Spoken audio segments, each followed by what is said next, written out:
এশার নামাজ পড়েছি আপনাদের পাশে জগন্নাথপুর আমতলী মসজিদে। নামাজে থাকা অবস্থায় যে ডাক দিকে আকাশে যে ডাক দিছে, আমি তো অনেক ভয় পেয়ে গেছি করি আজকে মাহফিল কই, আকাশের অবস্থা কি, কেমন যে যাই। তখন আমার আবার আরেকটা কথা মনে হয়েছে মসজিদে থাকা অবস্থায়, যে আজকের মাহফিলটা নিশ্চিত আল্লাহর কাছে কবুল, এই জন্যই আল্লাহ পাক রহমতের বৃষ্টি দান করছেন। সুবহানাল্লাহ। আরেকটু জোরে, আরো জোরে, ঠিক না? জোরে কর। কারণ রহমতের বৃষ্টি আসা এটা কবুল হওয়ার একটা লক্ষণ। আর আমি এই আপনাদের মত কিরকম জানি না, আমি এই বছর গরমের ভিতরে আজকের মতন গরম আমি আর দেখিনি। আজকে এত গরম, সারা বিদ্যুৎ ছিল, সারাদিন ফ্যান চলছে, কিন্তু ঘাম আর বন্ধ হয়েছে না, ঘাম ঠিকই গেছে। আল্লাহ তাআলা আজকের মাহফিল কবুল করুন, আমরা আরেকবার বলি আমিন। জোরে কোন আমিন। আমার আগের বক্তারা চমৎকার সুন্দর করে মুহাম্মদ রাসূলুল্লাহ সাল্লাল্লাহু আলাইহি ওয়াসাল্লামের জন্মের উপরে, মিলাদের উপরে গুরুত্বপূর্ণ চমৎকার কথা বলছেন। তো আমিও যদি এই কথাই বলি, আর এই ওয়াজ তো আমার কাছ থেকে আপনারা দীর্ঘদিন শুনছেন, তো সব ওয়াজ যদি একরকম হয়ে যায় তাহলে মাহফিল সৌন্দর্য হয় না, ঠিক কিনা? জোরে কোন। ফুল যেমন এক এক ফুলে গ্রান এক এক রকম হয়, আলোচনা বিভিন্ন আলোচনা করা লাগে। আমি আপনাদের সামনে যে কথাটা বলবো তাহলে এই, খুব খেয়াল করেন আমার দিকে, যে আল্লাহর প্রিয় নবী, সকল নবীদের সরদার সাইয়্যিদুল মুরসালিন, আল্লাহ পাক কোরআনে কারীমের মধ্যে বলছেন, ওয়ামা আরসালনাকা ইল্লা রাহমাতাল লিল আলামিন।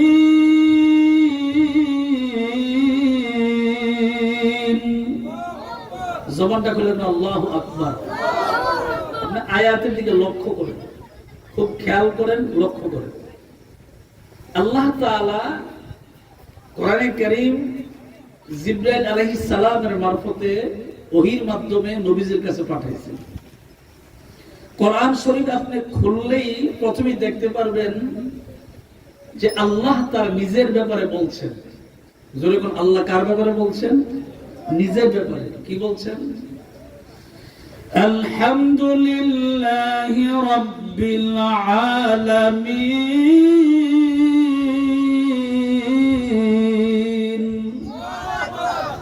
আল্লাহ তার নিজের ব্যাপারে বলছেন যে সমস্ত প্রশংসা হবে একমাত্র আল্লাহর জন্য। জোরে কোন, কার জন্য? আওয়াজ করে বলেন, কার জন্য?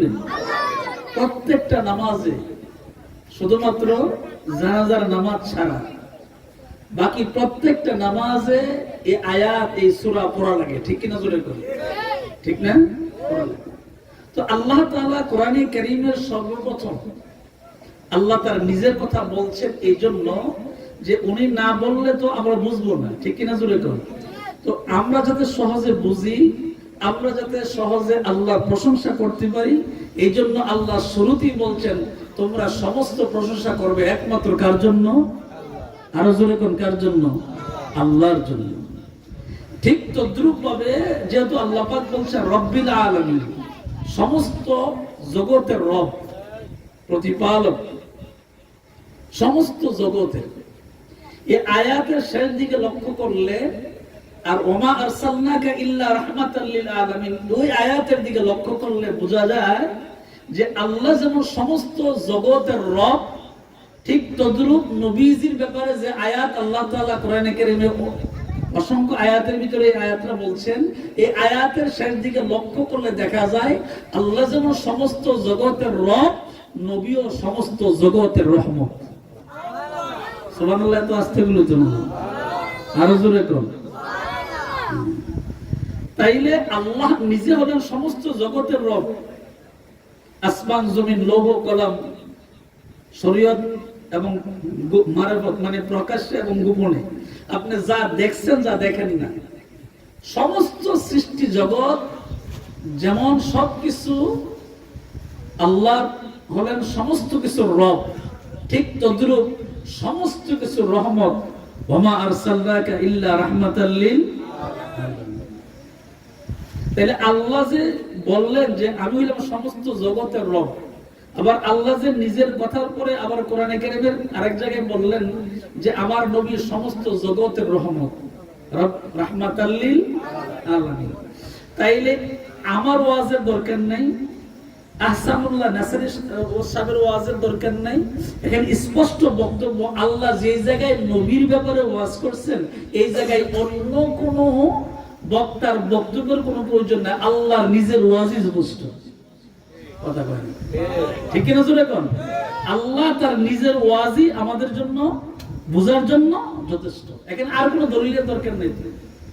আমি গত জুমায় আপনি কোটি চৌমুনি বাস স্ট্যান্ড জামে মসজিদে আমি জমা পড়াই, আপনি হয়তো অনেকে জানেন। তা আমি গত জুমায় খুতবার আলোচনায় আমি দীর্ঘক্ষণ প্রায় 35 মিনিটের মতন কথা বলেছি, কারণ এরপরে তো এত কথা লম্বা কথা তো আর বলা যায় না জুমার নামাজে। তারপরে অসমাপ্ত আলোচনা ছিল, তখন বলছি যে আমি যদি বেঁচে থাকি ইনশাআল্লাহ আগামী জমাতে বাকি কথাগুলি বলবো। এর অর্থ আমি এই কথাটা আপনাদের কি বুঝাইলাম? এই কথাই বুঝাইলাম যে আল্লাহ তাআলা নবীর এত প্রশংসা করছেন, আপনি প্রশংসা করলেও পারেন না করলেও পারেন, সমস্যা নাই। এত করে নবীর সম্মান জীবনও কমবেও না, আর যা দেওয়ার আল্লাহ দিছে এটা আর বাড়বেও না। ঠিক কিনা জোরে কর? মানে আল্লাহ যা সীমানা দেয়া দিচ্ছেন যথেষ্ট। কারণ আল্লাহর ওয়াজের চেয়ে বড় ওয়াজ পৃথিবীর কারো আর নাই। আল্লাহ তো নিজেই ওয়াজ করছেন। সুতরাং আল্লাহ তাআলা নবীর এত গুণকীর্তন করছেন। এখন কোন বক্তা যদি নবীর গুণকীর্তন করলে কারো চেহারা মলিন হয়, কষ্ট লাগে, তাহলে বোঝা গেল তার ভিতরে মুনাফিকের আচরণ আছে। কথা বলে না। কোন আলেম, কোন বক্তা, কোন কোরআন হাদিস জানলেওয়ালা অথবা যে কোনো ব্যক্তি যদি নবীজির আলোচনা করেন, নবীজির গুণকীর্তন করেন, প্রশংসা করেন, এই প্রশংসা শুনে যদি কোনো ব্যক্তির, আলেম হোক আর পাবলিক হোক, কোনো ব্যক্তির যদি মন খারাপ হয় যে আল্লাহর প্রশংসা বাদ দিয়া নবীর এত প্রশংসা কেন, এরকম যদি মন খারাপ হয়, তাহলে বুঝতে হবে যে ইমানের ভিতরে মুনাফিকি কাজ করতেছে। কারণ এটা তো আমার ওয়াজ না, কারো ওয়াজ আল্লাহ। যেরকম কারো ওয়াজ আল্লাহ ওয়াজ, আল্লাহ ওয়াজ। রাস্তা দিয়ে নবীজি হাইটা যাইতেছে, এমন সময় রাস্তা দিয়ে নবীজি সাহাবী কিরাম আজমাইন রাদিয়াল্লাহু তাআলা উনি হাইটা যেতেছেন। এমন সময় রাস্তার পাশে একটা নবীজি উট দেখলেন। তো উট দেখার পরে নবীজি উটের মালিককে খবর দিলেন। উটের মালিক, ঘটনাটা অনেক বড়, সংক্ষেপে বলি। তো উটের মালিক আসার পরে নবীজির সাথে কথা আলোচনা হয়েছে, কথাবার্তা হয়েছে। তো এক পর্যায়ে উটের মালিক বলতেছে, নবীজি বলতেছেন যে উটটা আমার কাছে বিক্রি করে দেব। সুবহানাল্লাহ। নবীজি কি বলতেছেন মালিকরে, যে উটটা আমার কাছে বিক্রি করে দেব। উটের মালিক বলতেছে যে আমি উট বিক্রি করব না। নবীজি তো তাকে রইছে, সাথে সাথে উত্তর দিছে কি, আমি এই উট বিক্রি করব না।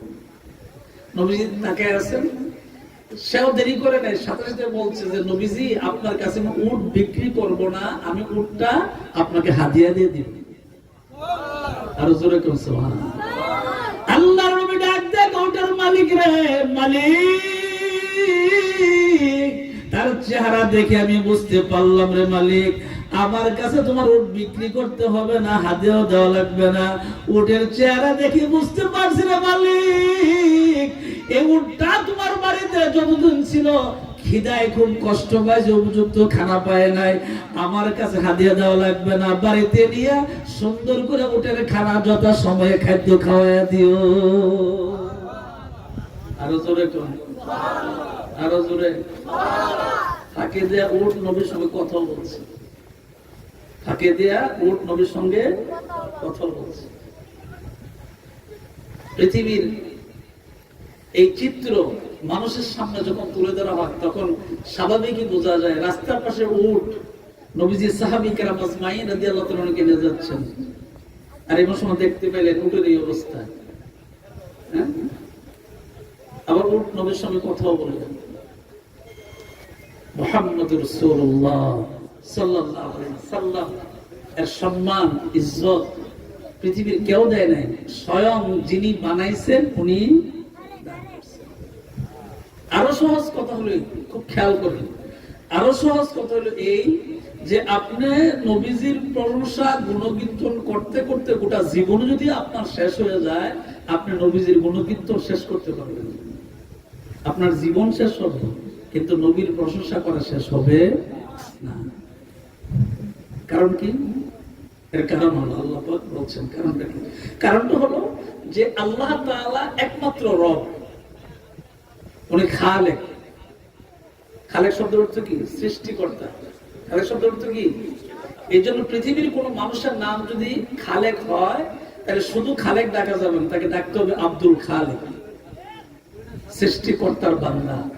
আব্দুল শব্দ ব্যবহার করতে হবে। আব্দুর রহমান, আপনি শুধু রহমান ডাকতে পারবেন না, গুনাহ হবে। রহমান একমাত্র আল্লাহ, আপনি বলতে হবে আব্দুর রহমান, রহমানের বান্দা। রাহিম, শুধু রাহিম নাম কাউকে ডাকা যাবে না, আপনি বলতে হবে আব্দুর রাহিম। হ্যাঁ, আব্দুর রাহিম, রাহিমের বান্দা। সুবহানাল্লাহ কইবেন না? আরো জোরে আল্লাহ ডাক দিয়ে বলে, জিবরাইল পয়গম্বরকে তুমি জানায়া দাও तमाम পৃথিবীর মানুষগুলোকে আমি আল্লাহ বানাইলাম, আরশ বানাইলাম, লৌহ কলম সব কিছু বানাইলাম, সব কিছু আমি আল্লাহ পাক বানাইলাম, সব কিছু রব আমি আল্লাহ। আমি আল্লাহ তাদেরকে জানায়া দিলাম, জিবরাইল নবীকে তুমি জানায়া দাও উম্মতদেরকে ওয়াজ করার জন্য আমি আল্লাহ যা বানাইলাম, মানুষ দেখুক আর না দেখুক, तमाम সৃষ্টি জগতের ভিতরে আমি আল্লাহ সবার উপরে যার সম্মান দিয়েছি উনি পৃথিবীর অন্য কেউ নয়, উনি হলেন আমার শ্রেষ্ঠ পয়গম্বর মুহাম্মদ রাসূলুল্লাহ সাল্লাল্লাহু আলাইহি ওয়াসাল্লাম। জোরে কোন আল্লাহু আকবার, জবান খুলে কোন সুবহানাল্লাহ, আর জোরে কোন আলহামদুলিল্লাহ। লা ইলাহা ইল্লাল্লাহ, লা ইলাহা ইল্লাল্লাহ মুহাম্মাদুর রাসূলুল্লাহ সাল্লাল্লাহু আলাইহি ওয়াসাল্লাম। বাবা আমার ভাইরা রে, এই মাহফিলে পড়ছেন, হইতে পারে কারো জন্য এই জীবনের শেষ মাহফিল। সামনে আস্তে আস্তে মাহফিলের সিজন আসতেছে, উলামায়ে কেরামরা বিভিন্ন জায়গায় আসবেন। খেয়াল রাখবেন রে বাবা, আজকের মাহফিলে আপনার জান্নাতের বাগানে ঈদে মিলাদুন নবী সাল্লাল্লাহু আলাইহি ওয়াসাল্লাম মাহফিলে বসে রইলেন। হইতে পারে কারো জীবনের জন্য শেষ মাহফিল, আবার মাহফিল না হইতে পারে, আপনার জীবনে আপনি আমার মাহফিল না হইতে পারে পাইতে পারেন।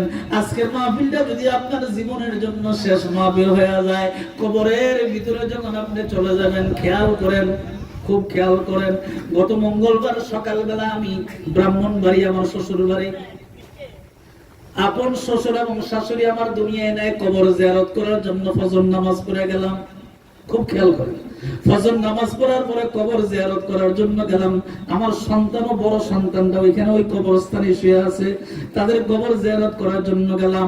কবর জিয়ারত করতে যাওয়ার সময় কবরস্থানে যাইতে পারে না, সামান্য একটু রাস্তা বাকি আছে। আমার যে ড্রাইভার ছিল, আমাকে যে গাড়ি নিয়ে বিভিন্ন মাহফিলে যাই, তো আমার যে ড্রাইভার ছিল, গত মঙ্গলবার সকালবেলায় ব্রাহ্মণবাড়ি আমি শ্বশুর শাশুড়ির কবর জিয়ারত করি। সমস্যা নেই, আকাশ খারাপ তো, অসুবিধা নেই, চলবে চলবে, সমস্যা নেই। আল্লাহ আল্লাহ, লাইন দেওয়া হয়েছে, আল্লাহ, না না সমস্যা নেই, সমস্যা নেই, সমস্যা নেই। আল্লাহ আল্লাহ আল্লাহ,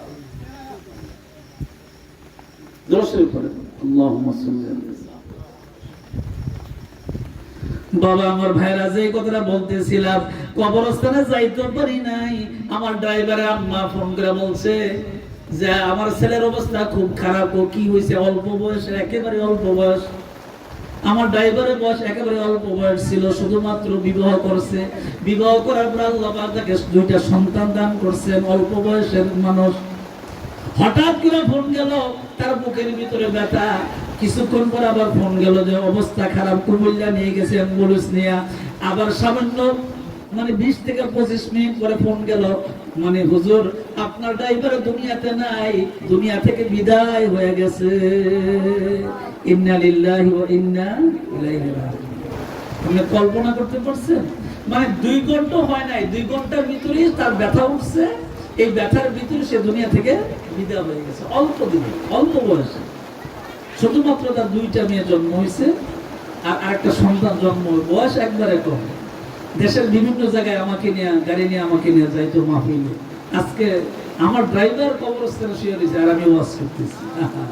কার লাগিয়া কান্দ তুমি, আরে কার লাগিয়া হাসো, আরে যে তোমার করলো সৃজন তারই ভালোবাসো।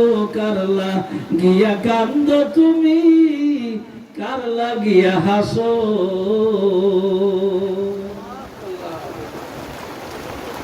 এই মাহফিলটা হইতে পারে আপনার জন্য জীবনের শেষ মাহফিল। আমি স্টেজে আসার পরে এখানে একজন বসা ছিল, আমার কাছে দোয়া চাইছে, হুজুর হ্যাঁ দোয়া চাইছে, চাস্তো ভাইয়ের জন্য দোয়া চাইছে, হুজুর আপনারা এরা খুব ভালোবাসতো, এরা মারা গেছে দুইজন। তো ওই যে বিদ্যুৎ স্পৃষ্ট হয়ে নাকি মারা গেছে। হ্যাঁ আপনার ছোট ভাই না? তা আমার বলতে হুজুর আপনারা অনেক ভালোবাসতো, অনেক আপনাকে শ্রদ্ধা সম্মান করতো। আপনি যেহেতু আজকে মাহফিলে আসছেন, এদের জন্য দোয়া করেন। আর এই লোকগুলো তো চলে গেল, আর কি আসবে বলেন? আর আসবে না। আজকে 7 দিন হলো আমার ড্রাইভার ব্রাহ্মণগ্রাম রাস্তার পাশে কবরস্থানে শুয়ে রয়েছে। কি যুবক ছিল, কি শক্তি তার, মানে খুব বডি ভালো ছিল, শক্তিও ছিল অনেক। সেই গাড়ির মালিক, সেই ড্রাইভ করতো, দেশের বিভিন্ন জায়গায় আমাকে নিয়ে যাইতো। আজকে সে 7 দিন পর্যন্ত রাস্তার পাশে ঘুমাই রয়েছে, আমি তো ঠিকই ওয়াজ করতেছি। 2-2.5 ঘন্টার ব্যবধানে বুকে ব্যথা উঠছে। 2-2.5 ঘন্টার ব্যবধানে আমি ব্রাহ্মণবাড়িয়া আমার শ্বশুর বাড়িতে থাকা অবস্থায় সে মারা গেছে। তারপরে দৌড়ে তাড়াতাড়ি করে গাড়িতে আসলাম, আইসা আসর নামাজে করে জানাজা দিলাম। আহারে নিজ হাতে নিজের দেখা কবর জানাজার নামাজ পড়লাম, কবরে শোয়াইলাম। আহারে জীবন, কবরে পানি উঠে গেছে, পরে কলা গাছ কেটে দিছে। আহা জীবন, কি আরামের এসি গাড়িতে সে চলতো, নিজস্ব গাড়ি, খুব দামি একটা গাড়ি। কি আরামের বিছানায় ঘুমাইতো, বিল্ডিং করে ঘুমাইতো। আজকে সে 7 দিন কবরে পানি উঠে গেছে, কলার ফুল দিছে, ওইখানে সে ঘুমায়। মৌত কাসিন করলো নাসিন সারেব, মৌত কাসিন করলো নাসিন সারেব, কবর বাইতিন করলো নাসিন দাখিল, কবর বাইতিন করলো নাসিন দাখিল। আরে জীবন, এই এলাকাতে যারা আমার ওয়াজ শুনছে দীর্ঘদিন, আমরা হয়তো অনেকে আছি কিন্তু অনেকে দুনিয়াতে নাই। আমার আব্বার কত মুরিদ, কত ভক্ত চলে গেছে দুনিয়া থেকে। আমার কাছে মুরিদ হয়েছে যারা, এর ভিতরে অনেকে চলে গেছে। আহারে দুনিয়ার জীবন। এই জন্য আল্লাহ পাক ডাক দিয়ে বলে, পৃথিবীর মানুষ তোমরা শুনে রাখো, আমি আল্লাহ তোমাদেরকে নির্দিষ্ট একটা হায়াত দান করছি। হায়াতের পরে তুমি আস্তে করে কবরের ভিতরে চলে যাইবা। সাবধান রে, তুমি খেয়াল রাখো, কবরের ভিতরে তুমি চলে যাবা। দুনিয়ায় যাই করো না কেন, কবরে যাওয়ার পরে কিন্তু তোমার জবাব দেওয়া লাগবে। ঠিক কিনা? বাঁচা যাবে? আমার ড্রাইভারের সন্তানগুলোর দিকে চাই না, আমারই চোখে দেখানি। এই ছোট্ট একটা বাচ্চা, বড় মেয়েটা ক্লাস 4-এ পড়ে, আর ছোট আর একটা সন্তান জন্ম হবে আর কি, গর্ভ অবস্থায়।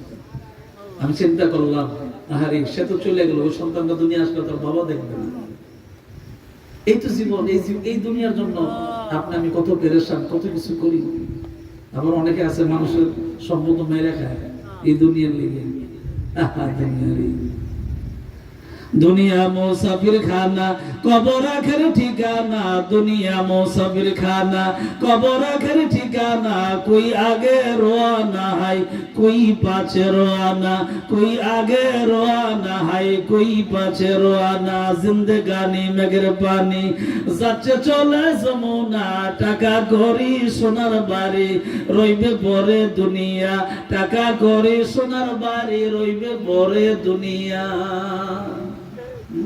22 লক্ষ টাকার গাড়িতে সে চলত, দামি গাড়ি। আজকে গাড়ি আছে সে কবরে। হ্যাঁ, কি মনে করছেন? এই দুনিয়ার হিসাব তো এই দিন। হ্যাঁ, এই হিসাব। এই জন্য আল্লাহ নবী ডাক দিলেন, উম্মতেরা রে, হায়াতের বেলা শেষ হলে তুমি কবরে চলে যাইবা। ও আমার উম্মতেরা রে, যদি সত্যিকারই তুমি আল্লাহর ভয় তোমার ভিতরে থাকে, রাসূলের মহব্বত তোমার ভিতরে থাকে, তাইলে তোমার জবানটা সব সময় আল্লাহর জিকিরে মশগুল থাকবে।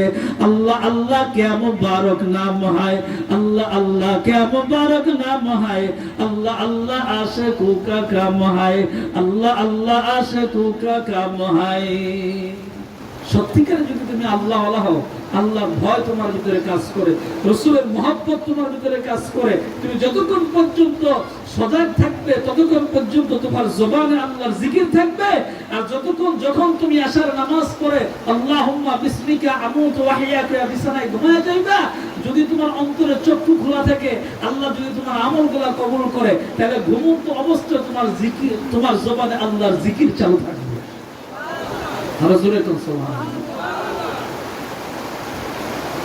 মাশাআল্লাহ, বৃষ্টি সমস্যা নেই, এটা তো আল্লাহর রহমত। আগে তো বলছি এটা মাহফিল কবুল হওয়ার একটা লক্ষণ এবং এটা আল্লাহর রহমত। এটা দরুদ শরীফ পড়েন, আল্লাহুম্মা সাল্লি আলা মাওলানা মুহাম্মদ সাইয়্যিদিনা লা ইলাহা ইল্লাল্লাহ, লা ইলাহা ইল্লাল্লাহ। ভিতরে বসেন, একটু কষ্ট করে বসেন ভিতরে। ইল্লাল্লাহ জায়গা আছে, ভিতরে আসেন। লা ইলাহা ইল্লাল্লাহ, লা ইলাহা। আসমানের মালিক যেই আল্লাহ, জমিনের মালিক সেই আল্লাহ, হায়াতের মালিক যেই আল্লাহ, মৌতের মালিক সেই আল্লাহ। পড়েন লা ইলাহা ইল্লাল্লাহ,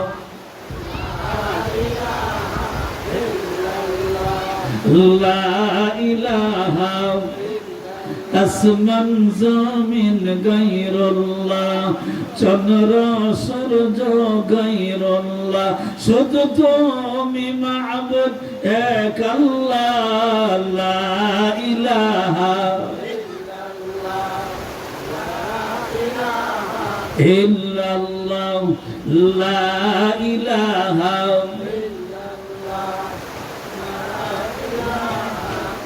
মাশাআল্লাহ, লা ইলাহা, লা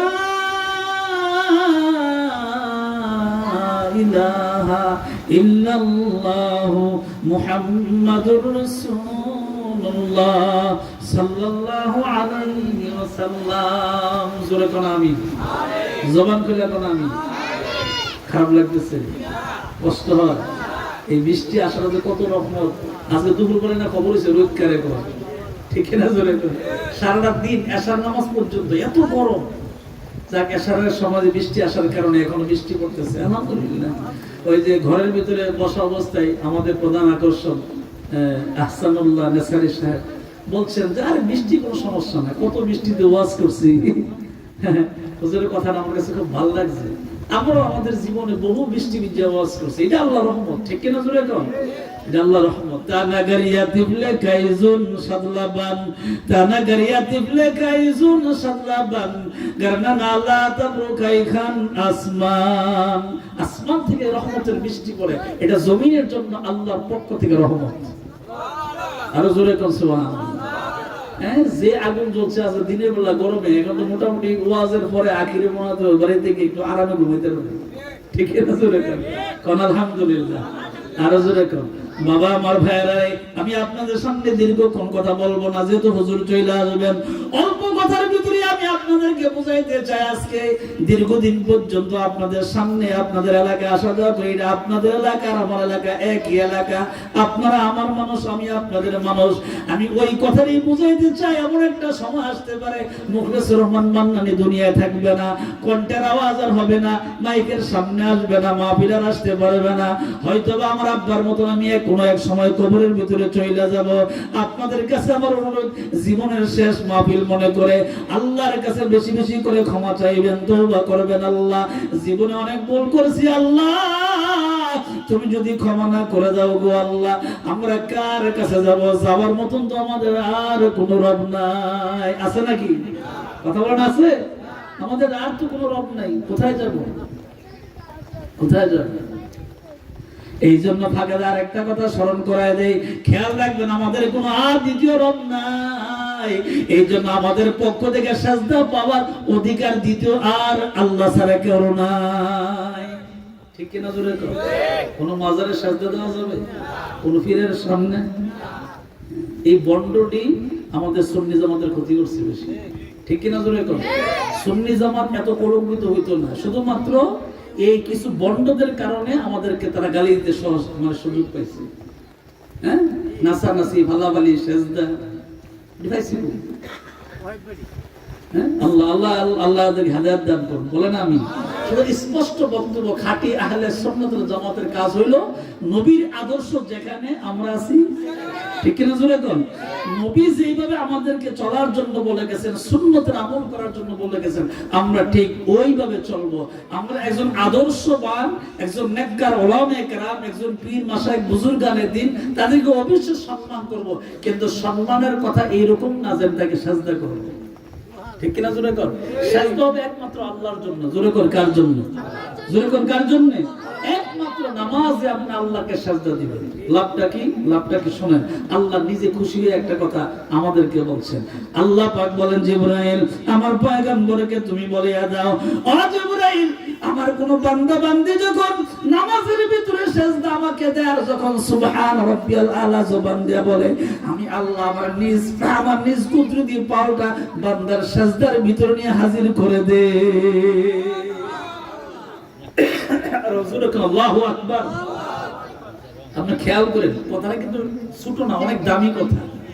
আল্লাহ পাক বলছেন যে আমাকে যখন কোন বান্দা, কোন বান্দি নামাজের ভিতরে যখন আমাকে সাজদা দেয়, তখন আমি আল্লাহ আমার নিজ কুদরতি পাওটা তার সাজদার কাছে নিয়ে হাজির করে দিই। সুবহানাল্লাহ। এই জন্য খেয়াল রাখবেন, আল্লাহ ছাড়া কাউকে কোনোভাবে, পীর যত বড় হোক, বুজুর্গ যত আল্লাহ ওলি হোক, যত কিছু হোক, আল্লাহ ছাড়া কাউকে সাজদা দেওয়া যাবে না। স্পষ্ট হারাম। হ্যাঁ, আপনি সম্মানের খাতিরে পায়ে ধরে সালাম করতে পারেন, সমস্যা নেই। আপনি যদি আপনার মা বাবা, আপনার শিক্ষক, আপনার পীর, মুরব্বীদেরকে আপনি যদি পায়ে ধরে সালাম করেন, ওটা সমস্যা নেই, এটা কোনো অসুবিধা নেই। কিন্তু মাথা ঝুঁকায়া সাজদা দেওয়া যাবে না। সাজদা একমাত্র নামাজ। জোরে কোন? সাজদা কোথায়? জবান খুলে কোন? সাজদা কোথায়? নামাজ। খুব খেয়াল, খুব সাবধান থাকবেন। এই জন্য আল্লাহ পাক এই কথা বুঝাইতে যে আমাদেরকে সুন্দর করে কোরআনে কারীমের ভিতরে বুঝাই দিলেন, ইয়া বুনাইয়া লা তুশরিক বিল্লাহ ইন্নাশ শিরকা লাযুলমুন আযীম।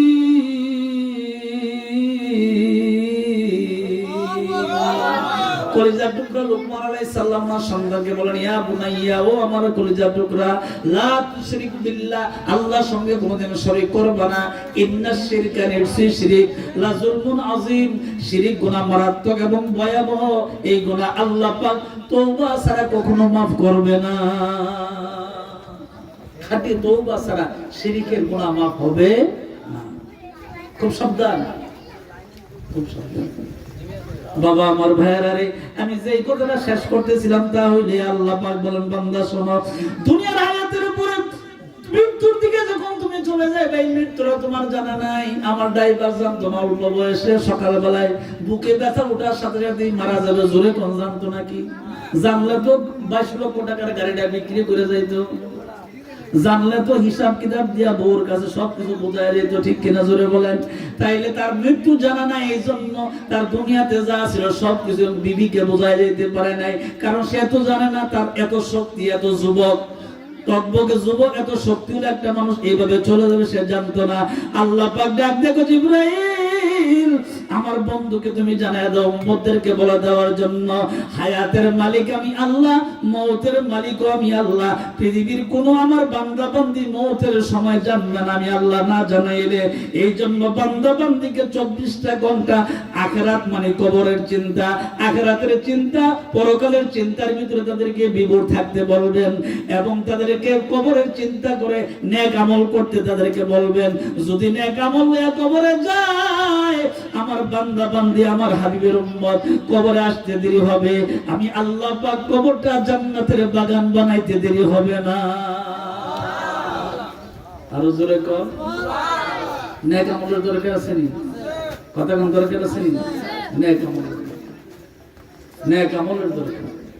এই না ওর দমন তো ছোট মানুষ বুঝে না,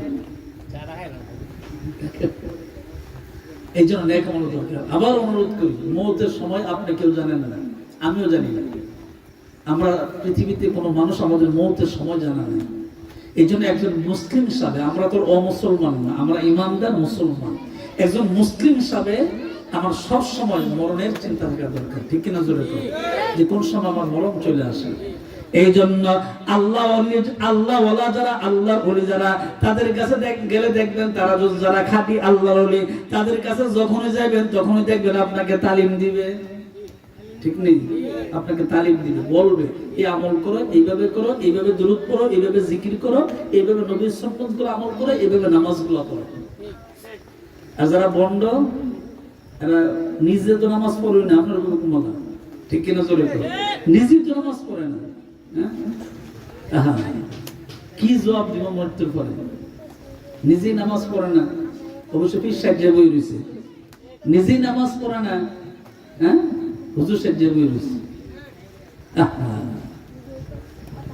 মরণ একবার হবে সবার, কবর একবার যাওয়া লাগবে, আল্লাহর কাছে হিসাব দেওয়া লাগবে। বাবা আমার ভাইয়েরা, শেষ কথা হইলে আল্লাহ পাকের শ্রেষ্ঠ পয়গম্বর পৃথিবীর জমিনে আল্লাহ পাক 63 বছর ওনাকে হায়াত দান করলেন। কয় বছর? আরো জোরে। 63 বছর হায়াতের ভিতরে নবী 52 বছর বয়সে মেরাজ করলেন। 52 বছর বয়স মানে মেরাজের এই বয়স, মানে মেরাজের যখন মেরাজটা করলেন, আল্লাহ পাক জানিয়ে দিলেন, সুবহানাল্লাযী আসরা বিআবদিহি লাইলাম মিনাল মাসজিদিল হারাম ইলাল মাসজিদিল আকসা।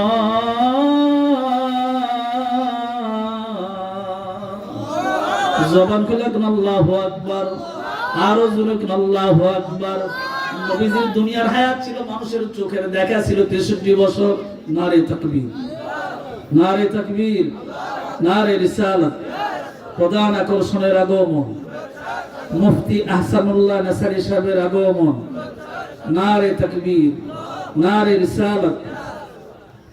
সবাই জায়গায় বসেন, একবারে চুপচাপ থাকবেন, আদব রক্ষা করবেন, কোনো কথা হবে না, একবার চুপচাপ থাকবেন।